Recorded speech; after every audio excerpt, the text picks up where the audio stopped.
leading off of that, what was the inspiration for Vampires on Mars, and kind of what has been the story up to the point that you find yourself, that you're funding with the Kickstarter right now? So the it began as all good stories, a long road trip. So my friends and I were heading back from Baltimore Comic Con one year up to Boston, where I live. And what are you going to do? You're just going to talk and tell stories.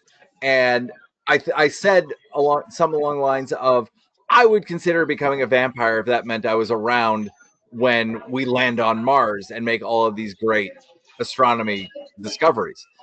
And that felt like an idea. And in very short order, we kicked around what was essentially like the tent poles of the story. Like we had the beginning, the middle, and the end in these little moments.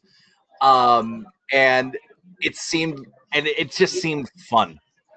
And then it kind of just gestated for some years. And as I was thinking about it, it's like, yeah, okay, that's the story. Vampires into Mars. That's the B movie plot.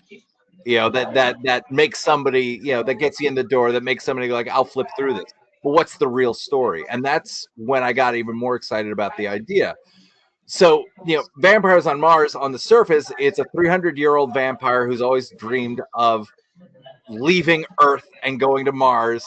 And finally, technology has caught up to her dreams.